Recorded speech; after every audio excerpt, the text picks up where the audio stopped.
We are committed to creating a safe and supportive space for our guests and listeners, and to provide information and tools that will help our listeners understand, manage, and overcome trauma. We understand that the healing journey can bring up challenging emotions. Therefore, we want to warn our audience that certain episodes may contain discussions or stories that could be triggering for some individuals.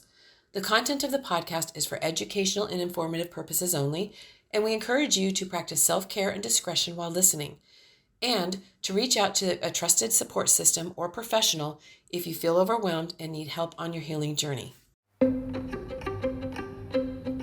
Well, Shwetha, welcome. Thank you for joining us today on the podcast. I know we're going to have a great conversation. Thank you so much, Lisa. Oh, sure. You know, our pre-podcast was a really good conversation, and so I'm excited about this one too. So why don't we start? Let you introduce yourself, and then we'll get started in a great conversation. Sure. Thank you so much for having me here.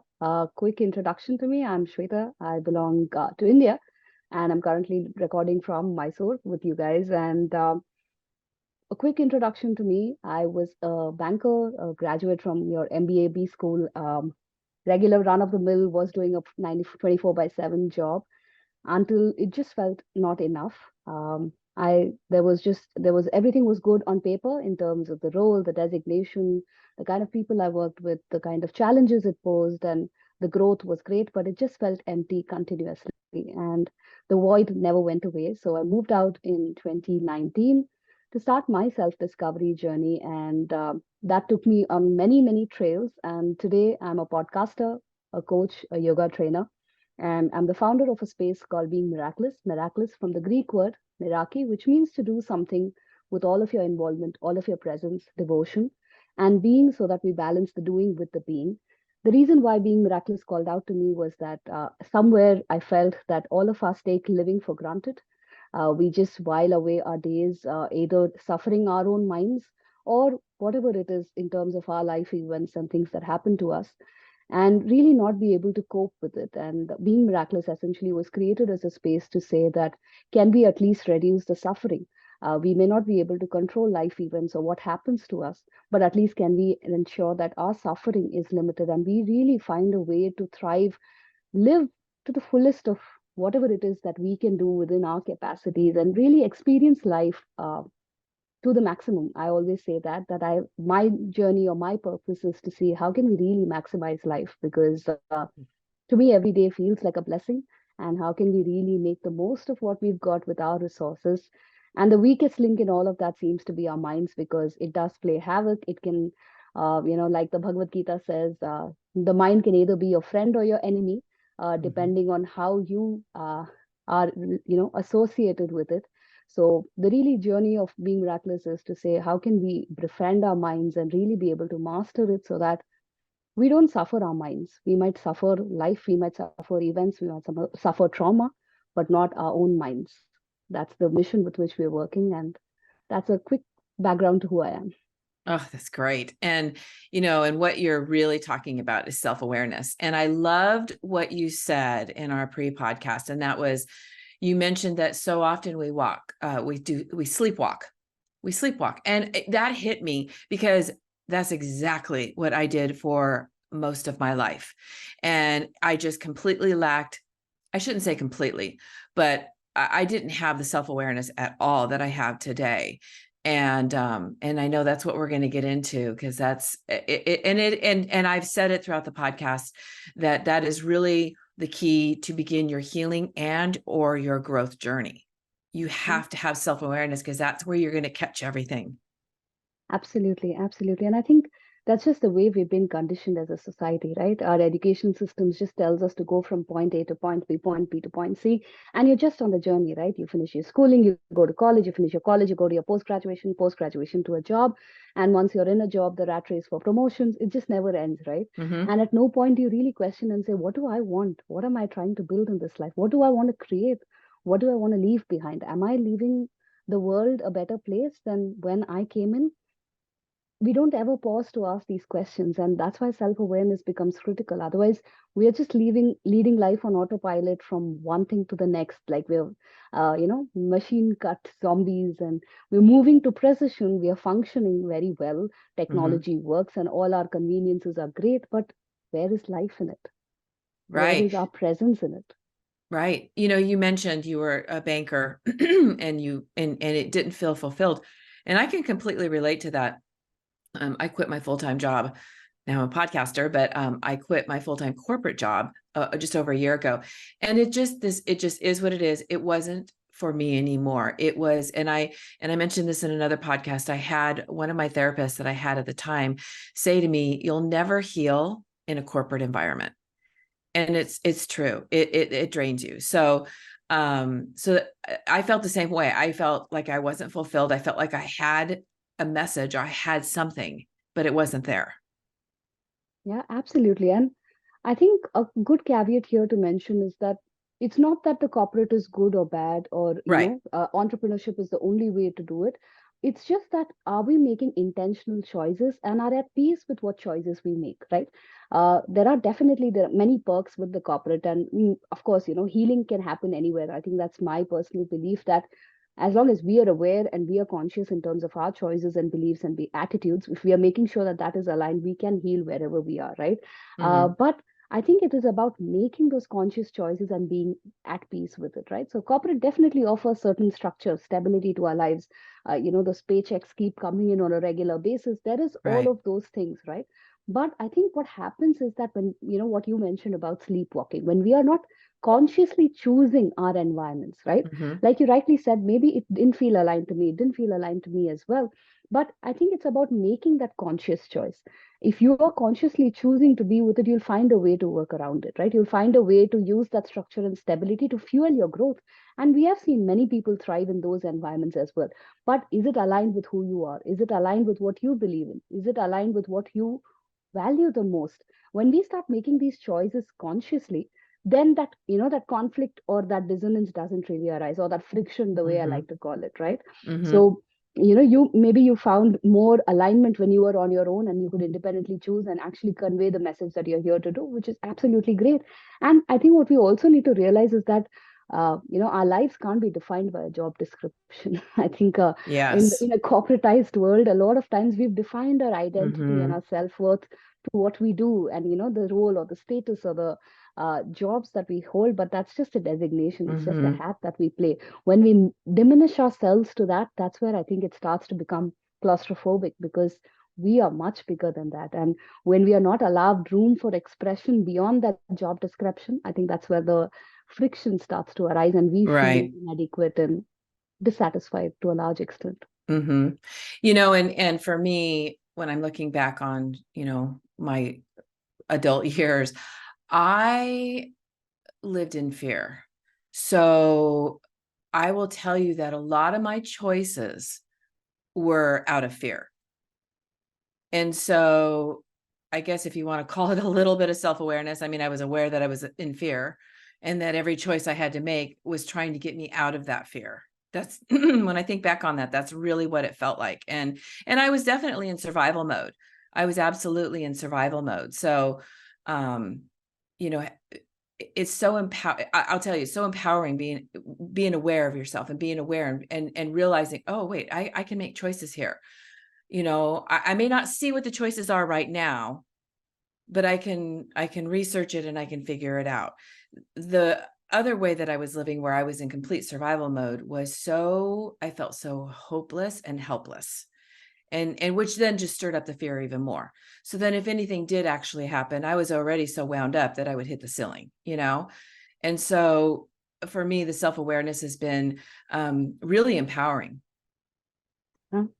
And so beautifully put, right? I think one distinction that I always try to make is that, am I running away from something or am I running towards something?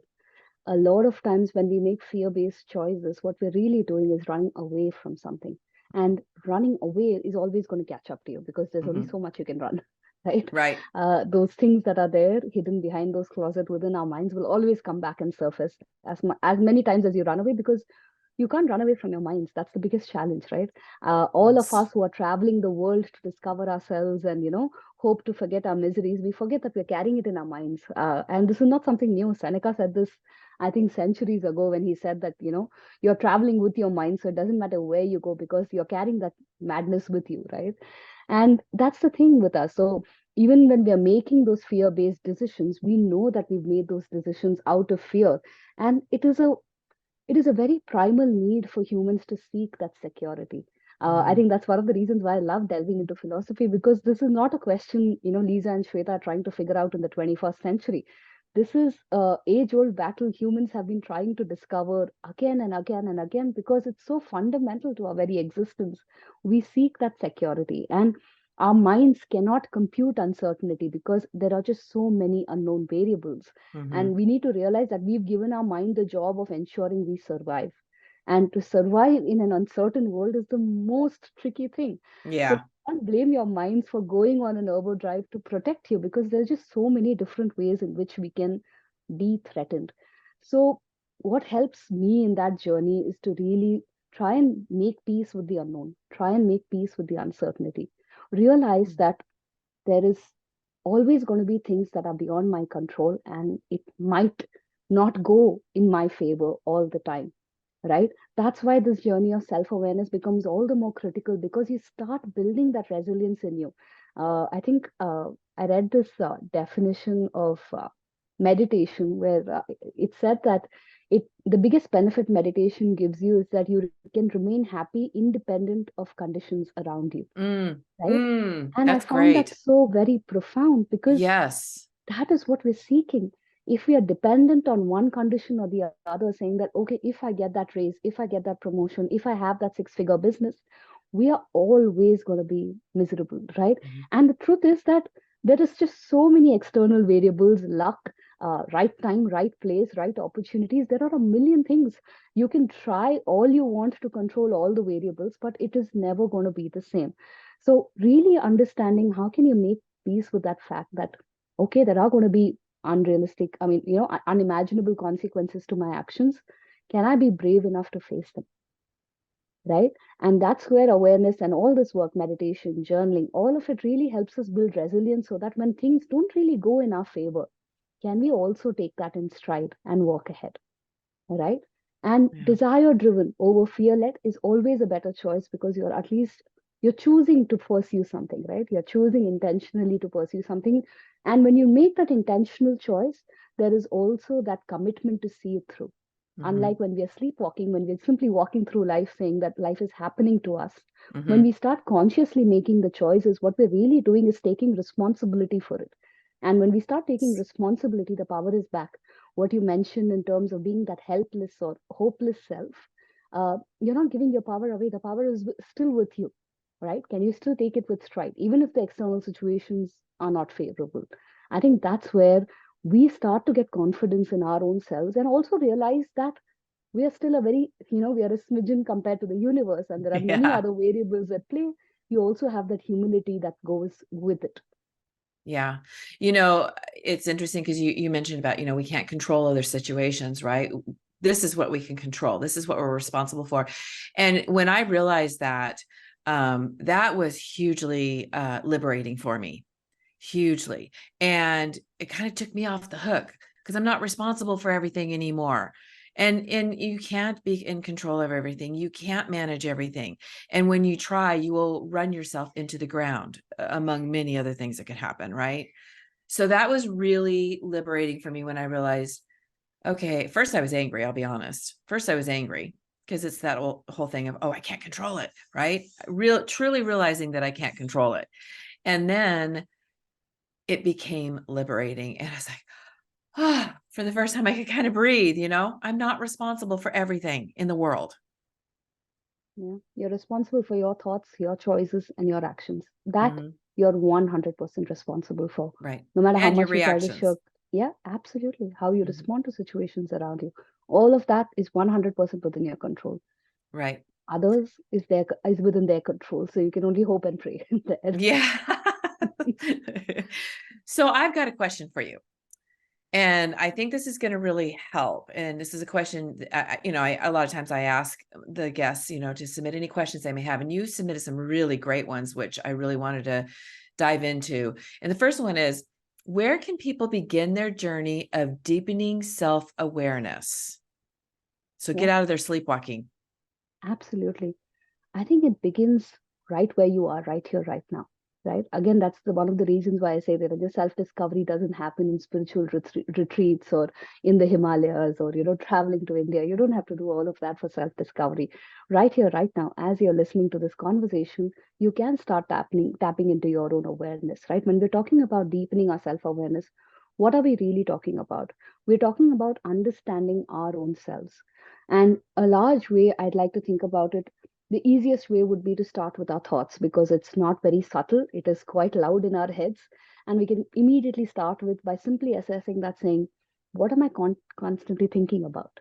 Is there a pattern to my thoughts? Are there certain kind of people who trigger something really negative in me or something very positive in me? Just Mm. starting to notice something as simple as that. What am I thinking at any given point in time? If you want to just simply grab a journal and keep writing over Mhm. a period of 7 days, that's all. You don't even have to do for long. For 7 days, you'll start noticing your patterns, right? Are you afraid of failure? Are you doubting yourself more? Are you, uh, engaging in hate or any such form of things? Are there certain platforms or spaces that are affecting your mental peace and quite more than others? All of this is information that you can actually use to understand what is going on within you, right? The second is your emotions. A lot of us, I say, we are educated, but we're really emotionally illiterate when you come down to it because we have no idea what we're feeling at any given point in time. Mhm. Our standard answer is, oh, I'm good, all is well, all's fine. But is it really, right? We Mhm. barely go beyond. And none of those are emotions, by the way. If you need help, you can just Google an emotional wheel and you'll find the list of emotions, and that is also still a bare minimum list, but at least it can give you the right vocabulary for what it is that you're experiencing. As humans, we are very complex beings, which means at any given point of time, we are feeling so many emotions, right? Mhm. As we're talking, I might feel excited to have this conversations. I might be worried about what I have to do next. I might be feeling bad saying, oh, did I answer the previous question right? Mhm. Maybe that's not great, guilt, shame, spiral. We are Yeah. feeling all of these emotions just at this given 1 second, nanosecond, right? So think about the amount of wisdom you can gain just by looking at your own feelings. And again, feelings are not positive or negative, right?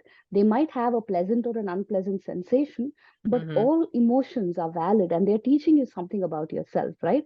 So when you feel sad when a person is going away, there is an emotion of love, maybe, right? Or if you feel sad when you're around some person, maybe there's anger, maybe there's hatred, maybe there's jealousy. All of this feelings actually point you towards, right? So jealousy could be an indicator saying that, hey, I want that, right? It can give you Mhm. clarity on your goal, saying that I want exactly what that person is having. It's not a bad emotion. It's teaching you something that you desire Mhm. for yourself. Yes. Observing yourself in all these levels start telling you that, right? And each of this piece of information adds up over time. The key about self-awareness is that it doesn't happen overnight and it's not a one-time exercise that you can do in your life, Right. right? We are continuously evolving because that's how we are. We are living beings. That means every moment, every new interaction, every new experience is going to teach you something you didn't know, which means your thoughts are going to change, your emotions are going to evolve. So awareness is a continuous ongoing exercise till our deathbed. And it's really about trying to understand ourselves. What am I feeling now? What am I thinking now? And why is this important? Because when we act or respond in the world, we are responding to the world in our heads, right?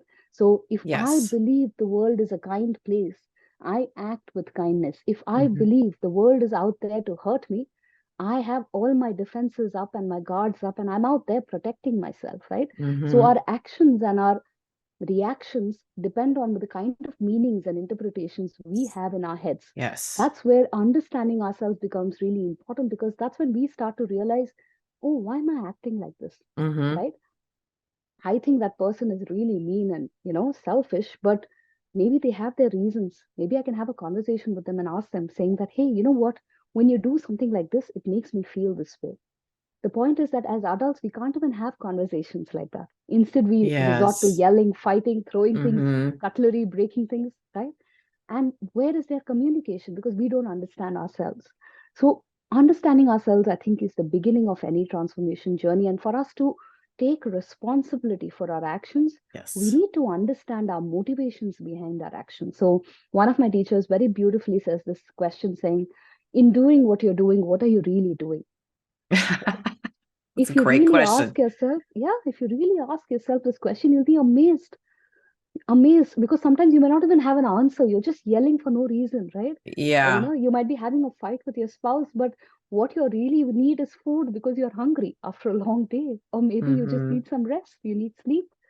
We need to get in touch with ourselves to be able to be those responsible adults, right? And self-awareness Yeah. is the beginning of that journey. And it doesn't have to have any rocket science. Just start by observing yourself right here, right now. Even as you're listening to the podcast, maybe you're feeling some anger saying, oh my God, why is she talking in this accent, right? That could be the trigger. That is It fine. could. Mm-hmm. Yeah, it is about observing yourself and trying to understand, what am I Right. thinking? What am I feeling? Why am I feeling the way I'm feeling? And it doesn't need any fancy paraphernalia or equipment or new meditation techniques or drugs, nothing. Right here, right now, Mm-hmm. listening to this, observing yourself. Can you simply be a witness and see what is going on inside of you?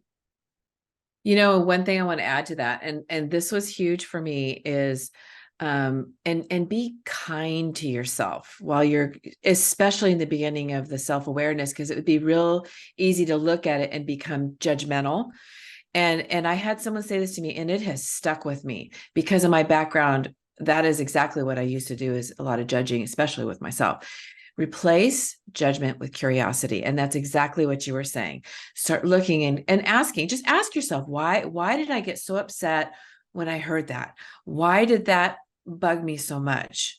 And you'll be surprised when you're diving, especially when it comes to the triggers, because the triggers got me in trouble a lot.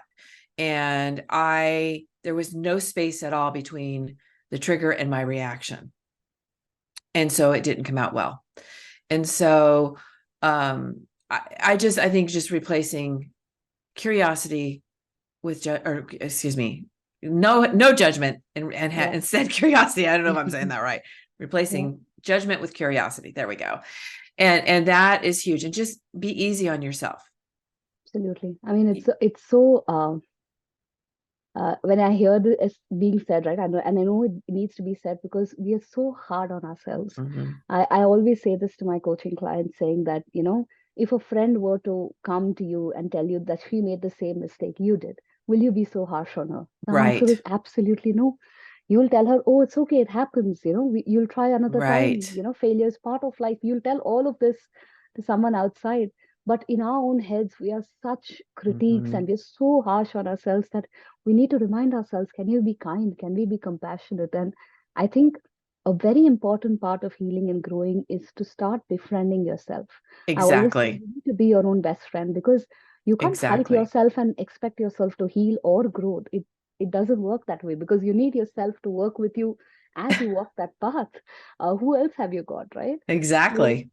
yeah, absolutely. It's And I've said that so many times that you need to become your own best friend, and I said it for a long time, and of course I meant it, but I didn't understand the depth of it until over the last few years that and deeper, like getting to know myself, getting to know the things that I like and don't like, because for a long time I didn't know. I was sleepwalking. And so it's just finding out who I am, what I like, what I don't like, what I want to do, what I don't want to do, and doing the more deeper self-awareness and asking myself a lot of questions. Yeah, and also being okay with not having the answers immediately. I think that's another thing that we all want, that if I have this Mm-hmm. question today about what do I want out of my life, tomorrow the answer should come in a, Amazon box within Prime delivery. It doesn't work like that, right? No. So it's a constant process of being curious, like you said, and staying with the questions. The answers Mm-hmm. will emerge when we are ready for it. I think Right. a lot of times we don't realize that timing matters a lot, and unless we are ready for it, we're really not going to be able to uh, sustain that change or that pace of growth. I'm not sure how familiar the audience is, but in India we do have Patanjali's Yoga Sutras, which is widely read now and probably quite popular. And he actually says that there are many obstacles to the path of yoga. And I think when he says yoga, to me it means life also, because it's not just about yoga. He says that Mm-hmm. one obstacle is that you're not able to go to the next level of growth. The other obstacle is that you're able to go, but you're not able to sustain at that level, right? Mm, I think all of this is a part of our journey of healing and growing, which means that healing is not a linear graph that is going to keep going upwards. You're going to go 2 steps forward, come back 1 step, go two mhm. steps forward, back, and it might be few steps more back than you wanted to, but it's a journey. The question is that, even if you're running around in circles, are you moving upwards or not, right? Just keep that in mind, that are you moving towards the goal or not? But don't Right. get stuck in terms of, oh my God, do I have all the answers figured out? Do I know what I'm going to do after retirement? You're not going to have all of those answers, right? So, Mm-mm. taking it that one step at a time and being comfortable with not knowing. I think that's a very important part of healing and growing, because in a way, when you're healing, what you're really doing is letting go of an old self. And there's that period between the new really embodies in and that old Mhm. letting go, right? There is that vacuum in between where you really have to embrace not knowing who you're going to be, right? Because we're so Yes. attached to our past identities, our past stories, and the things that we've been telling ourselves for many, many decades, probably. When we need to let go of that, it's really scary, because what are you going to hold on to? Who You are don't know you? that yet. Yeah, who are you? So Who are there you? will be that period wherein, maybe there's no clarity about that, who this new self is going to be. But hanging in there becomes very important, because otherwise we go back to our old story, we go back to our old Hmm. conditioning. It's very easy, it's right there, it's Yeah. comfortable, it's convenient, known devil, you know what you're getting into, right? At Hmm. that point, really holding on, saying that I'm comfortable with not knowing, and whatever I need to know will present myself. And I think that's where faith and all of that also comes in, that you have some trust in the process, you have some trust in the universal force. It can be in the form of God, or it can be in the form of energy. It can be just in the form of collective wisdom. Whatever it is that you hold on to or trust, that faith helps you sort of hold through in that period where you do not know what comes next. And that whole thing that I went through about letting go of control really helped me in that. That was so, because that was another control thing, is I was trying to control my future. I really was. And it doesn't work. Don't try it. Trust me. It's very frustrating.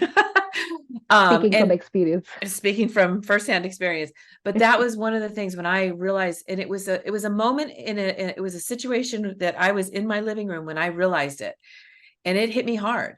Um, but that definitely was one of the little areas of control in my life that got better. It's like, I don't try to control that either, and try to figure that out, or be very distressed because I don't know. I have an idea. I certainly know where I want to go, but I also say I hold it very loosely too, because there's circumstance, things could change. It's okay. Yeah, absolutely.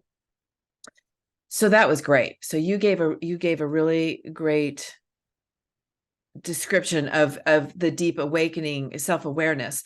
And what came to me when you were describing this is, I think, and I know in my life this is true, two things that have really helped me in becoming self-aware is the meditation, because it is a practice, and that is something you really need to give yourself a lot of grace on, and meditation. I mean, I said that, meditation, journaling. Journaling. Journey. So Yeah. journaling has been huge for me.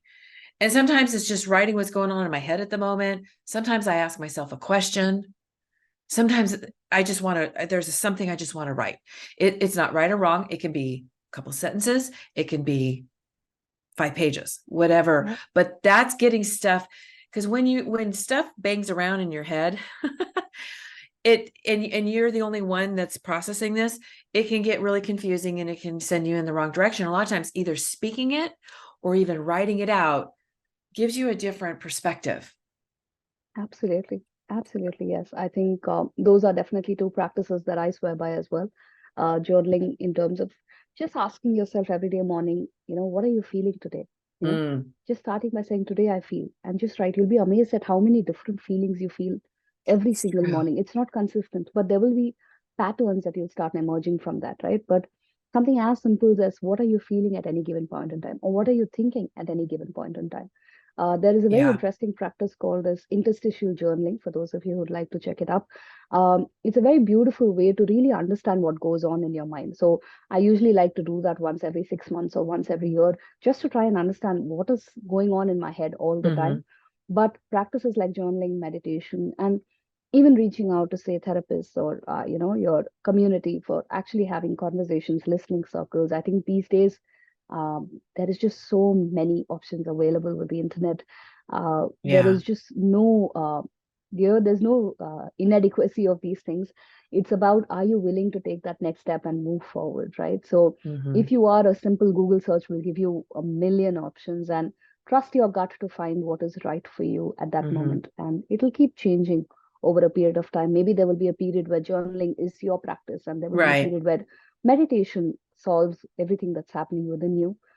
Allow it to flow as per how it's moving. Mm-hmm. Mm-hmm. I agree. Oh, beautifully said. Okay, so the next question you gave me, which I also love, is what does it take to go from self-awareness to self-transformation? That's really, I love that.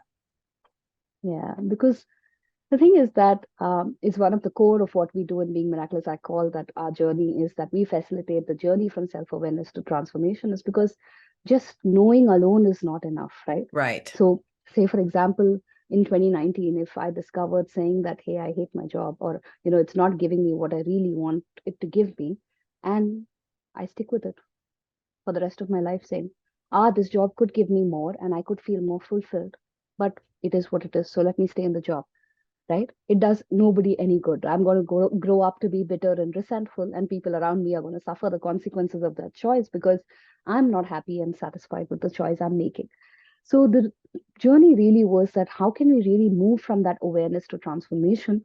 And this is where the journey becomes very difficult. Like I said, one part of it we Mm-hmm. covered, saying that we are letting go of an old self without having something new to grab onto. And the clarity that we need maybe coming in spurts and not really available at one shot.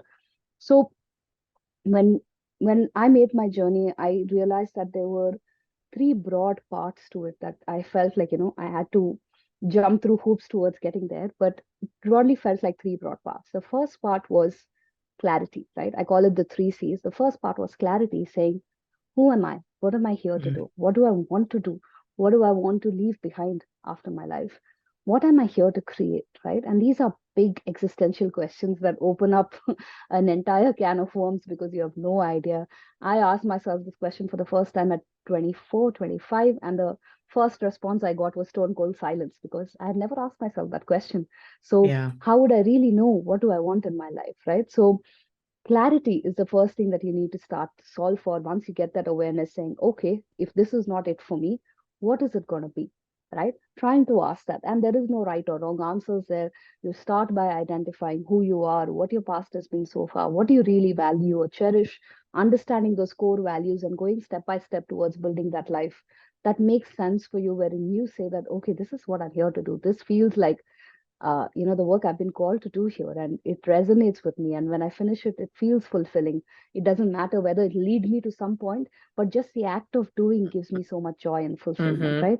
So it's that journey of clarity where you start recognizing, saying, okay, this is not aligned for me. This is aligned for me. All of this vocabulary comes from that self inquiry, saying, what do I want to do in my life here, Mm-hmm. right? How do I want to engage with this life? And then once you get this clarity, the second C that we really have to tackle is confidence, right? We Mm-hmm. are all, we might be great at being bankers, we might be great at doing our corporate jobs, and there is a way where we can function without really getting in touch with our true selves in these Mm-hmm. kind of societal structures we have. But when you leave all of those structures and you're out on your own, you have no guardrails. What are you going to hold on to, right? And that's where the confidence comes into the picture. We don't know who we are, so we start doubting ourselves. Am I really good enough? Am I adequate? We've been told we're not, so it's very hard to question that, saying, am I really good enough? How do I have faith in myself?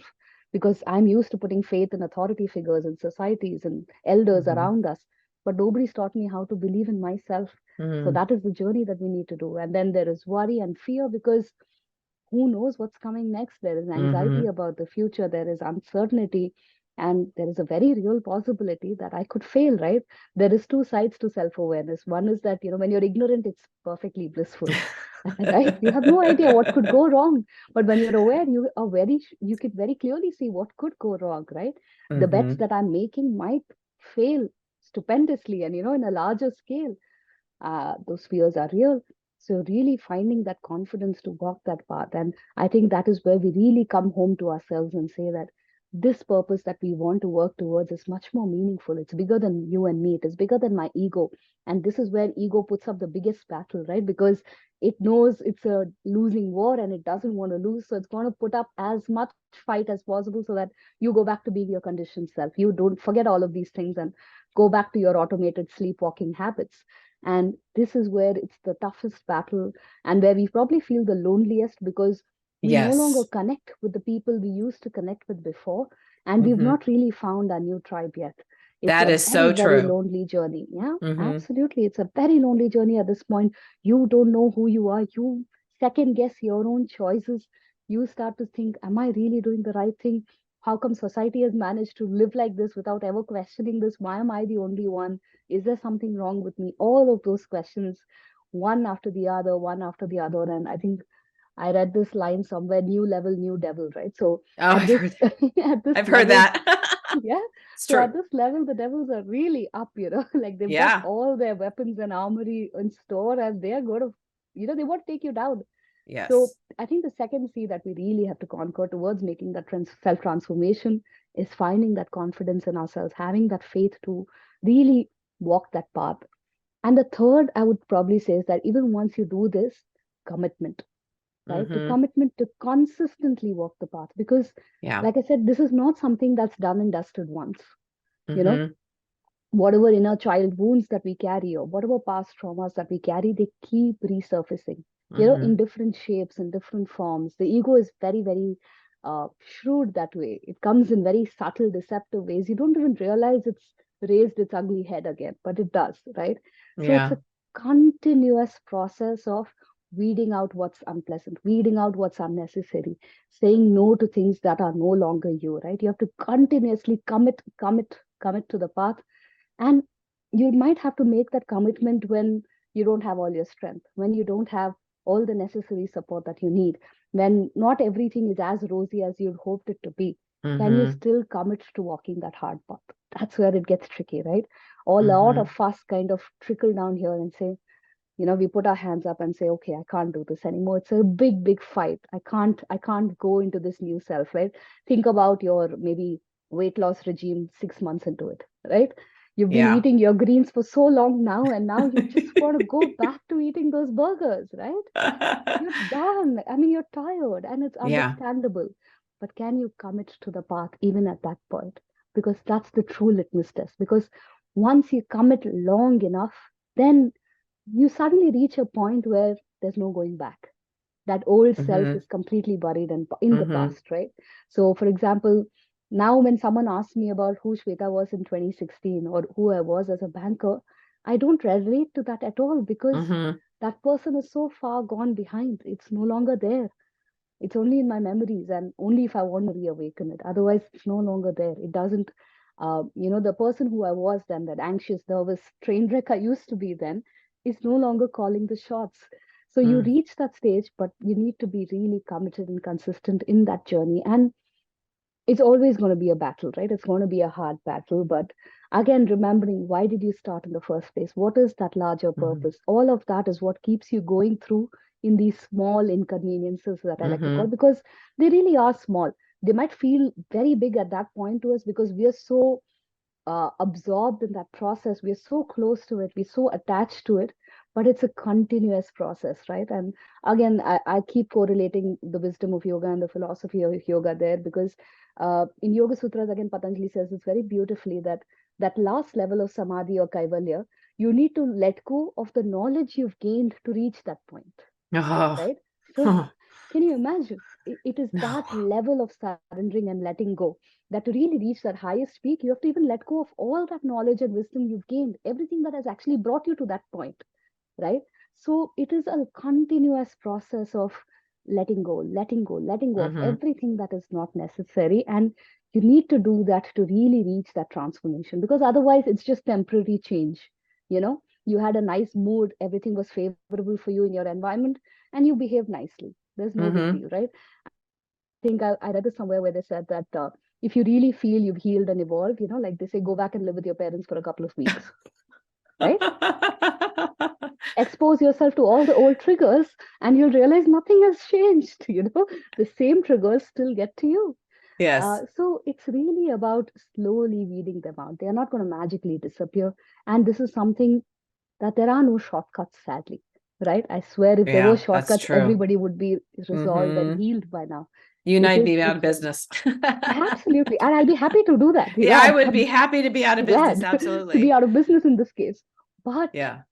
it doesn't work that way. No. You have to No. show up, you have to do the work. And that's why Right. this journey is so precious, because it's very unique.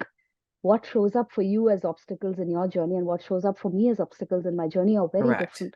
And us have to find our own path towards, overcoming those. And Right. that's the beauty of it, right? Because if there was. One of the things I did want to say that you were touching on that and I do this regularly, but it will definitely help those that are in that in between space you were talking about is, because you're in the trenches and you're continuing to grow, and you can get weary sometimes. It can be exhausting and weary. And what I've done is I'll go back and see where I was at 6 months ago or a year ago or 5 years ago or 2 months ago. And that's why journaling is also important too, because you can always go back and look and see where you were at, and you'll see your growth, and that will build your confidence as well. Because it's like moms with their babies, they see them every day, and they look when they're 6 months old, and they look at excuse me, at the newborn pictures, like, oh my gosh, the baby was that size. You don't see it because it's just these little steps along the way. So it's the same thing in our healing and in our growth journeys. And it is a journey. We will never stop healing. We will never stop growing. Absolutely, absolutely. I think it's because uh, it's very subtle and it's very intangible. And our Right. minds are so attuned to gross things because that's what we need to do in the world. But we don't realize this subtle shift that's continuously happening, right? So, measuring your progress against where you were earlier is a beautiful way. And it also avoids comparison to a large extent, saying, oh my God, like, how come they are doing that better than I am? We were in the same age group, we were in the same school, we were in the same class. It doesn't matter, right? So when you Mm-mm. start changing those metrics to who were you a couple of months ago, couple of weeks ago, even half an hour ago, right? We are not the same person. We do have that possibility to shift, and that's what makes life so exciting, right? Imagine if it was the same old boring moment again and again. There's no fun in it. The Mm-hmm. fact is that that unpredictability, that unknown, actually gives you a challenge. So absolutely, measuring your progress is always a great way to say, hey, I've come this far and I've got this. Yeah. Yeah. It's been huge for me. And really, since I've been working on the podcast, it's really because I'm, putting material together and stuff. And I've really been able to look and see, and of course, I'm still growing. I'm still in the healing. I'm still growing and changing and improving, I hope. I'm certainly trying. Absolutely. I think that's all that matters, right?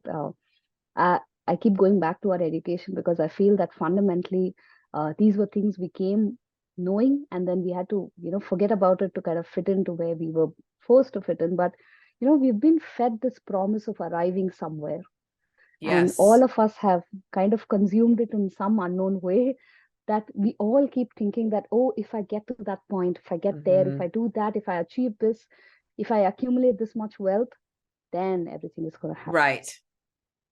But It's all not that going to stuff is happen. still going to be with you in that If Yeah, exactly. mansion If that it's you're not living there in. today, yeah, if it's not there today, it's not going to magically appear in that mansion. Rather, it's going to give you more problems because this is not solved for. But Right. we've been fed that, fable saying that, everything will be all right. I don't know. If you get married, if you do this, if you do that, if you have that many millions in your bank account, it's it's hogwash, right? And you can understand why society needed all of that for all of us to be rule-abiding human citizens to create civilizations like ours. But when you start looking at, that's where again self-awareness, right? When you start realizing, Hmm. when you start looking back and saying, hey, I thought that, my life would be it when I maybe, pass out from college as a gold medalist, and you Right. realize I got the gold medal and it went away, and now I don't even know where it's gathering dust. And you Right. start questioning your choices. What does success mean to me? Right. And it's amazing how that is such a unique thing. but still we are fed that success is equal to wealth, fame, and popularity. Right. I mean, they kind of lay it out for us. They kind of lay out how our future's supposed to go. And I think that the one thing that I find actually refreshing with the millennials, and my son is a millennial, is they're questioning everything. They're starting to question everything. And he is, and I love it. And I totally encourage that. I didn't have all the answers, right? And he's questioning it. And we have the greatest, deepest conversations, and it's just about everything. And there's no defense. There's no, I'm not bothered by it's nothing real bad or anything like that, but he's questioning everything. And I encourage that. His life is different. It's his life. It's not for me to direct or for me to tell him how it goes. Absolutely. Interesting. Okay. So let's go on to the next question. Oh, and I like this one too. How the power of the breath is calming and mastering our minds. And I use breath all the time, especially if I'm feeling anxious. Yeah, it has been absolutely. a godsend for sure. Yeah, because they're all very linked, right?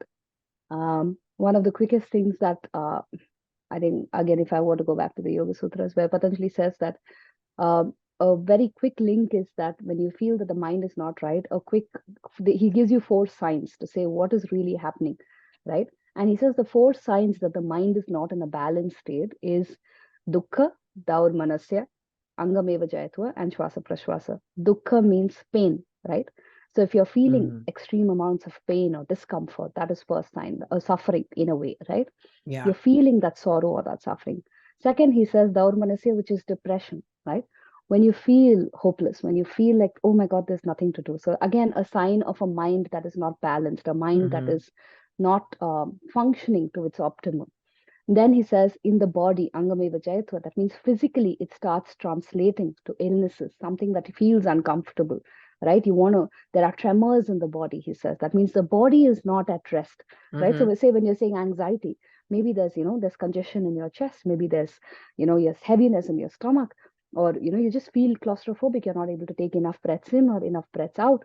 All of that is basically that mind imbalance translating into some physical reality or discomfort. And the fourth, he says, shwasa prashwasa, which means inhalations and exhalations. That means if you were to just observe your breath, you'll notice that there is an irregularity in it, that it's not as smooth or as deep or as regular as it should be, right? So if you notice when you're shocked, what you do, you just go, you don't exhale after that, right? You're just inhaling and you're not exhaling because you don't feel safe to exhale. When you're feeling anxious, maybe you're hyperventilating, right? You're taking rapid breaths in and out, in and out, in and out. The oxygen is not really entering our lungs fully. Yes, that's right? exactly what happens oxygen. To me. It's my chest gets tight and I can't take those deep breaths. Because it's just congested. There's no space for the air to move because you feel that heaviness in your chest and you're anxious, right? So a great way to really understand is to understand this connection. And it's beautiful because physiologically, the breath and the mind are so interwoven. And the best part about it is that the breath is both voluntary and involuntary, right? So we are breathing right now. It's not that I'm telling my body to breathe, right? The breathing is happening involuntary at this point, but I can make it voluntary and take a deep breath and say, it is in my control as well, right? So that is a beautiful part. Like now I can't stop digestion voluntarily, can I? I have no control over it. I have no idea how it's happening. Maybe absolute masters in yoga maybe can still do it. Yes. They have that much control over their body. But average common people like you and me, we do not have that level of control. But with the breath, we do, right? And that's why the breath becomes such a powerful force, because you can change your breathing to change the speed at which the thoughts are moving in your mind, right? Another scripture that a lot of us refer to here is called the Hatha Yoga Pradipika in India, and again a manual on yoga. And there it actually says a beautiful line that says chalevate chalet chittam nishchalam nischale bhavet. I'm saying these in Sanskrit, but what it loosely translates to is that they say that as long as the breath is flowing, the mind is continuously fluctuating, and nischale nischalam bhavet. That means it's always going to be fluctuating. So if you really find that the mind is racing, right, you're overthinking, it's going 100 miles an hour, your mind, what you can really do is to slow down the breath. When you slow down the breath, you slow down the mind. Mhm. So yogis, so many centuries ago, discovered this connection between the breath and the mind, and it is very, very powerful. Think about it. Even if right now, if you were to simply stop breathing, right? If you were to inhale, exhale out, and then stop breathing, we can actually try it out, right? Just exhale out and don't take a breath in. Inhale when you feel like inhaling. What were you thinking about when you had held your breath? I was focusing on not breathing. Right? Because you stop all mental activity. That's So true. all your mental activity gets stopped for that minute because only thing that you're focusing on is that air back in, right? That's all you So need. true. So it So is a very funny. powerful way. And I'm not saying that all of you stop breathing. And all of you listening, please don't do Please. that. That is not the intention. But the thing is that can we really slow our breaths down at any point where we feel that uh, our minds are going on an overdrive, right? At any point Mhm. we feel like we are not in control of our emotions, of our thoughts. We are, maybe paralyzed by fear, for example, right? Just a few minutes of deep breathing, and you'll be Mhm. surprised that the mind can come to a state of balance from which what will happen is that you can see your options clearly, right? Deep breathing is not going to solve your problems. It definitely is not going to solve your problems. But it gets But you in a what it place where you does, can solve them. exactly, it gets you to that resourceful state, right? When you Mhm. become afraid, when you become anxious, what we're really doing is that it's like a hijack, right? Like it's actually true. That's why it says amygdala Mhm. hijack, because our emotions are on such an overdrive that we can't see things clearly, we can't think things through. So True. just taking a few deep breaths can bring us to a resourceful state to say, okay, this is happening, now what are my options? Mhm. That's all you need. Can you just see what are your options at this point in time? You are resourceful as a person.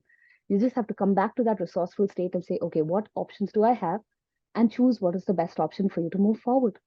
It's Right. that simple, right? And the breath can help you to get to that resourceful state. So that's where I really feel that we can use that power of the breath, and the breath is something we carry with us everywhere, right? We Mhm. might be sitting in a boardroom and we can probably see everybody ganging up against us. The breath is there. You can use that breath to simply take a few deep Mhm. breaths, center yourself, and calmly choose what your response should be.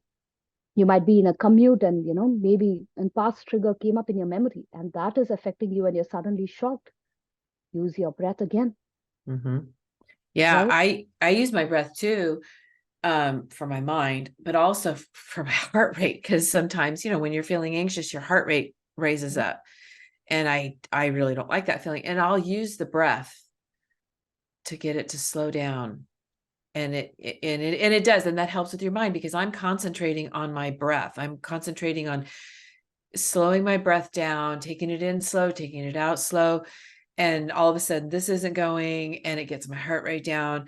I use breath work for a lot of things. Absolutely. And you don't have to complicate it. Like, obviously, if you're interested, you can learn pranayama and more deeper breathing practices.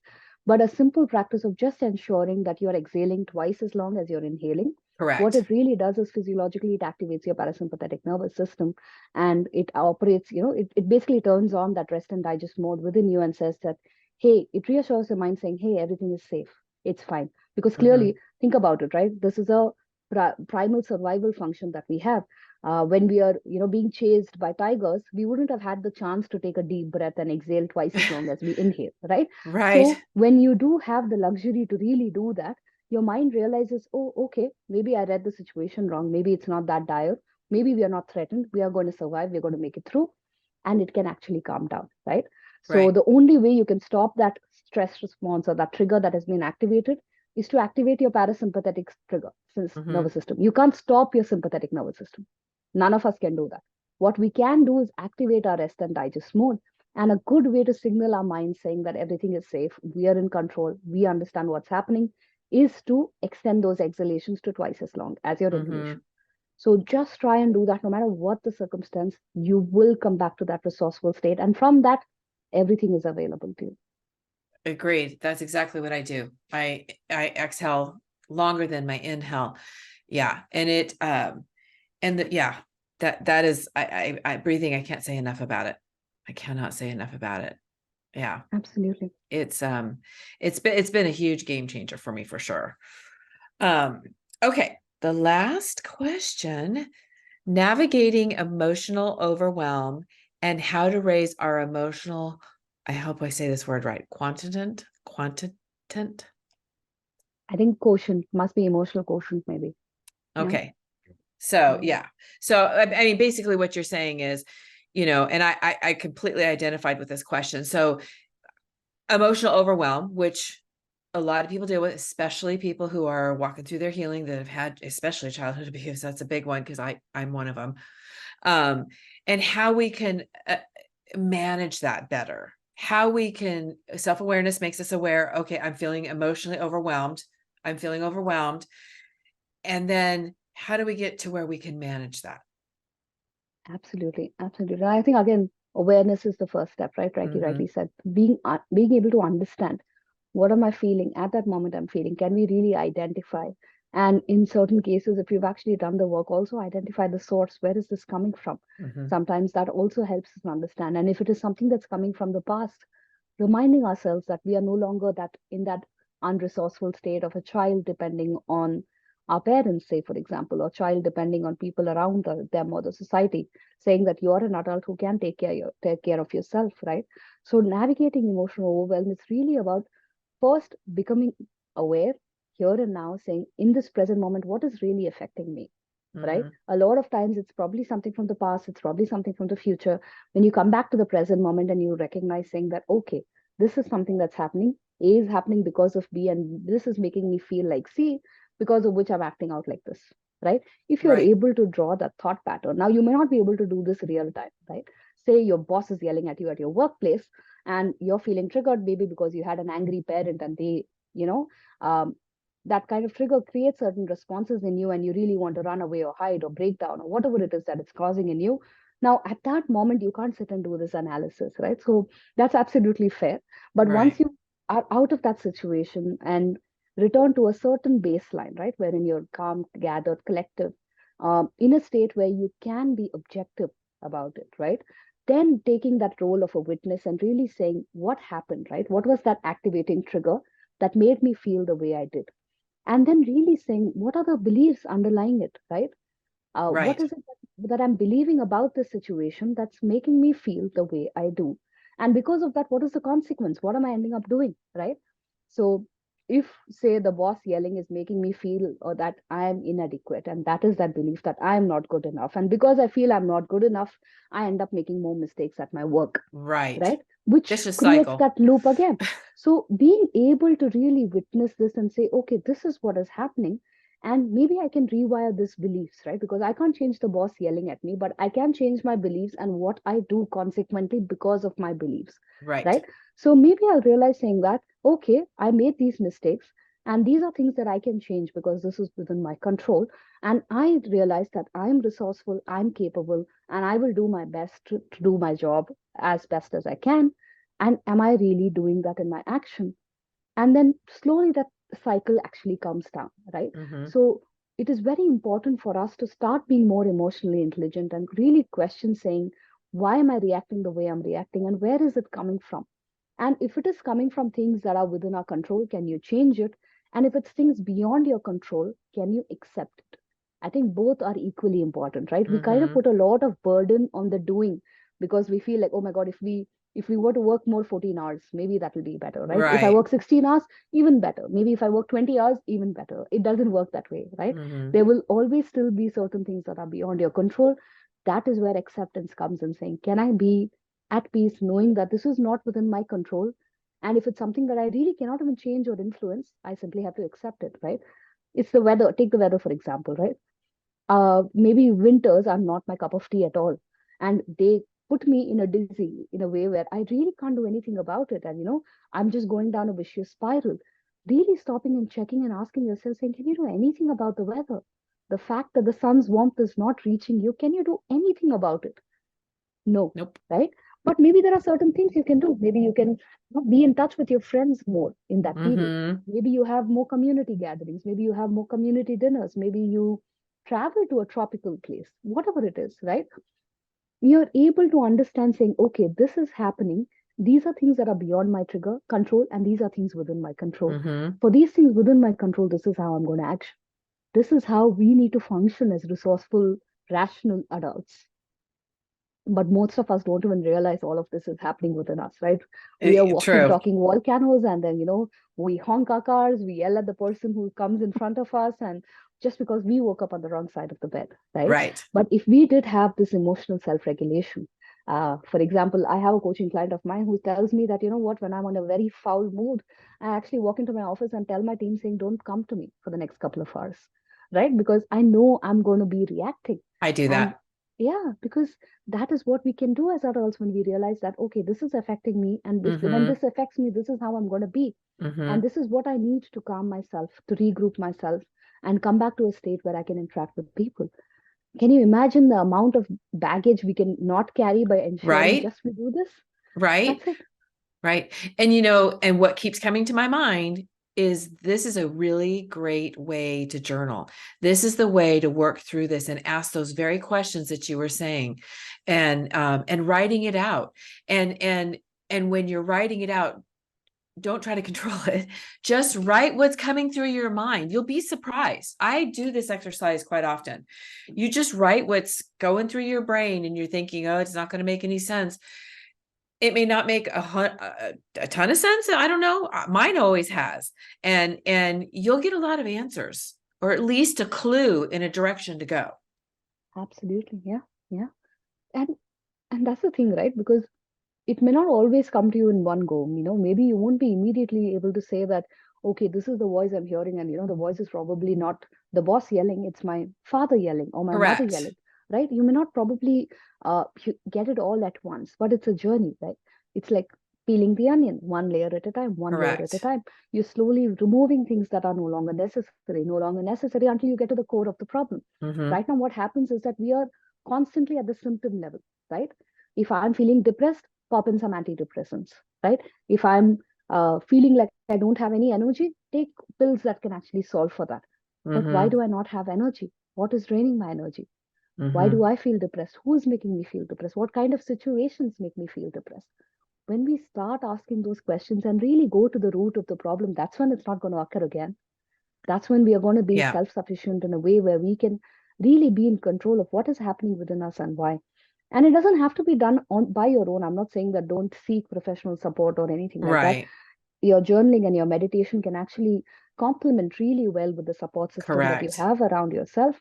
But I feel that it's an equally important part, because unless you start to see what is really happening within you, how can you Mm-hmm. take control of it? Mm-hmm. How can you take responsibility for it? How can Mm-hmm. you choose what to carry and what not to carry? That's why the word is baggage, right? You're simply carrying it You're without just, checking, is it yes. yours? Does it need to be carried? Right. Is it useful? Right. Right. Right. Yeah. I was just thought of something and then it went out the window because that was really good. That was that was really good.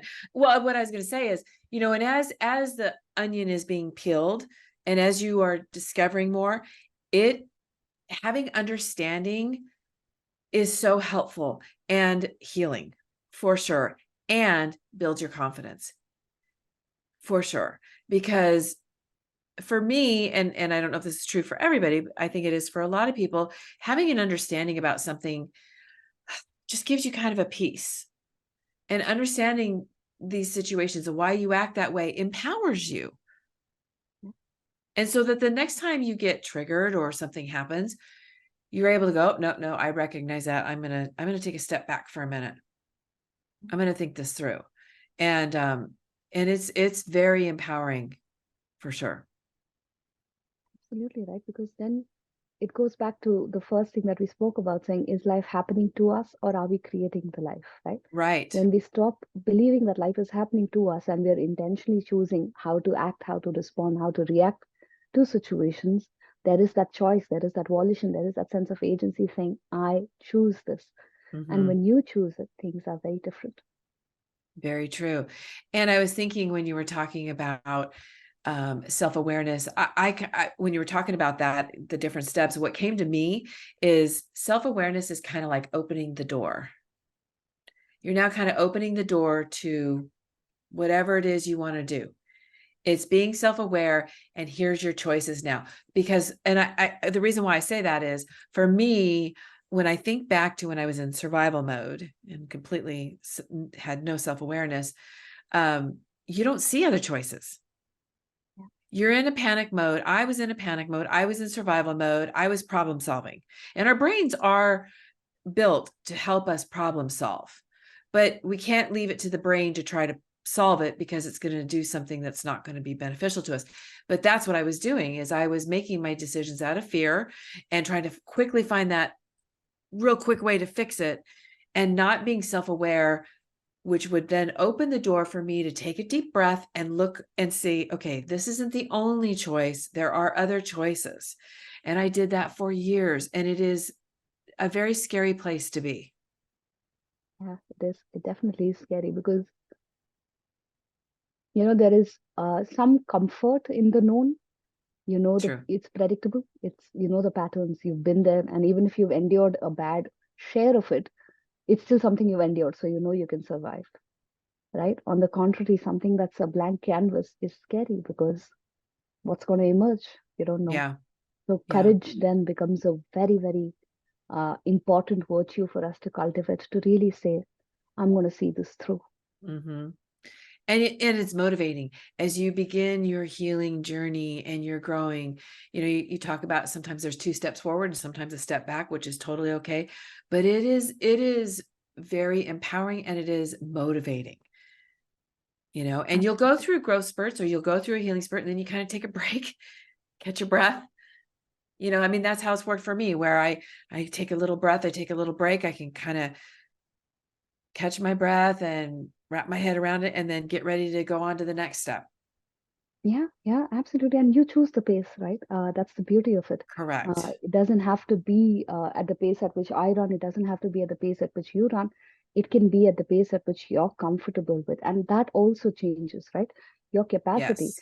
I think because we defined productivity based on our industrial revolution era, where assembly lines produced certain Mm-hmm. amount of, output per hour, we kind of measure that out of ourselves as well. And that's why all of these productivity standards that we have for ourselves is so unhealthy and toxic, because we're humans, we're not machines, we're not assembly lines. Right. And what work we are here to do is creative, and that doesn't work per hour, those output and inspirations, right? So having that kind of unrealistic expectations on our growth as well, saying that, we draw 5-year plans and 10-year plans and we say, oh my god, I've not achieved it yet, right? Yeah. So we need to realize, right? Can you ever force a flower to bloom before Right. it doesn't work?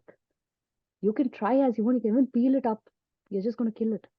You can't Yep. do it. It has to happen at its own time. And the same is the case for us. We have to be ready to flower. We have to be ready to blossom and open up. And it takes its time. And patience is the other virtue I would say you need, Mm-hmm. right? While you have courage, while you have persistence to keep trying, patience is equally important to say Mm-hmm. that I trust the process and it will reap its rewards in its own time. In the meantime, I'm only going to keep showing up, doing the work, showing up, doing the work. Whatever showing up means on any given day, there's no hard and fast rule, right? It may not mean the same thing every day, but are you showing up every day? Right. And every journey is custom. Every journey is different. And there's not one way to heal. There's not one way to grow. There's, different things have worked for me throughout my life. And, something that worked for me 6 years ago, maybe wouldn't work now because it was right for that time. And like you say, be patient with yourself, give yourself a lot of grace. And it's a journey, and a journey means it doesn't end. It ends when we leave this earth. But until we leave this earth, we're on a journey, and it's okay. And it's okay if you have setbacks. It's okay if you take a step back. It's okay. You just have to give yourself a break.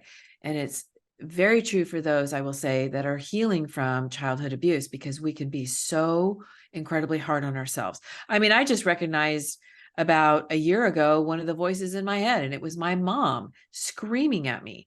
And I was doing that to myself. And I didn't even realize that until one day I heard her, and I literally turned around. It shocked me. It's like, where did that come from? So the self-awareness made me aware, and I shut that voice down. She doesn't Mhm. scream at me anymore. And if she tries, I shut her down. Yeah. We So we kind need to of give ourselves a internalize lot of, those voices, right? So yeah. absolutely, you need to give yourself that space. And I think just accept that we are human. Right. We're not some perfect things carved out of stone, but we are living, breathing humans. We are bound to make errors. We are bound to go back the wrong path. We might fail miserably in many of our endeavors, but That's part we of the pick ourselves journey. again, dust ourselves off, walk again.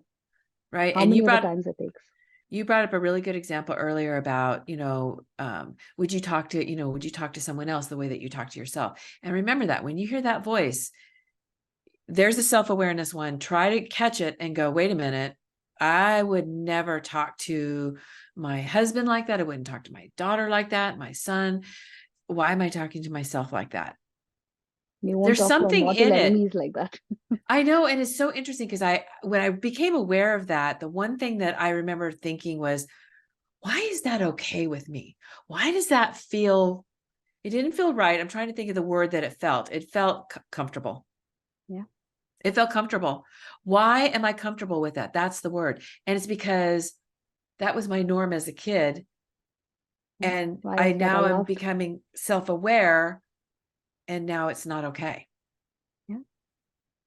What are we allowing into our lives? Again, a very important question as we heal and grow. What is okay? What is not okay? Are you redefining that? What is negotiable? What is non negotiable? Is Right. that in line with your values? Right. All of this is what helps us lead that aligned lives that we talk about, Right. right? And That those are friction comes from when this is being violated, right. knowingly Right. or unknowingly. Right. And you're talking about boundaries. That's, Yeah. exactly. And, that was new for me several years ago, but I remember when I first heard it, because children who are abused, the boundaries are trampled over, right? So their boundaries are trampled over. So they don't learn about boundaries. And I not only didn't have boundaries, I stepped over everybody else's boundaries and didn't recognize them. Yeah. Yeah. I think that's harder to recognize, right? I think it's still easier to recognize when somebody else does wrong, but Right. recognizing the times where you yourself are stepping into territories that is not okay. I Right. think that is where awareness comes with that pinch of discomfort. You need to bite your ego and say, okay, I shouldn't be doing this. I need to swallow my pride and stop realizing that this is not right, because we want the world to change, but we never want to change ourselves, right? True. So Uh, true. so self-awareness also comes with the responsibility that there are certain things where change is in our hands and we need to change, and discovering that and making it right is equally important. Mm-hmm. And for those that want to change the world, it's easier to change yourself. It really is. Yeah, you It's can going to keep be a waiting. battle. Yeah, you can keep waiting. Nothing's gonna happen. Yeah, no, don't take on that battle. It's much easier managing this. Trust me. I tried the other, it didn't work. Absolutely, yeah. Well, thank you so much for being here. Thank you for sharing. This was a great conversation. I knew it would be. Great subjects. And I think a lot of, I call them golden nuggets going out to help people. So why don't you share with everyone, if somebody wants to coach with you or maybe learn more about yoga, why don't you share with everyone how to reach out to you? And of course, we'll have this information available as well. Sure, absolutely. So I think the broader services that we offer are the two that you mentioned. So we do one-on-one coaching, and we also have group batches for yoga where we focus on yoga for mental well-being. So really on pranayama and meditation, that is the breath work and meditation, to how to really self-regulate ourselves so that the mind is much more calmer and you can thrive from that place, right? So uh, please feel free to reach out. You can either write to me on Instagram. I'm available at the same name, Being Meraklis, BeingMeraklis. Or you can write an email. You can access that from our website, which is www.beingmeraklis.com. All the details are listed there. You can sign up from there, and I'll share the links with you, Lisa, so you can put that in. Definitely. Well, thank you so much. This has been great. We can't hear enough about self-awareness, and it's really, like I said, the open door for your healing and your growing. Absolutely. Thank you so much for having me here and for doing the great work that you're doing. Thank you. Thank you.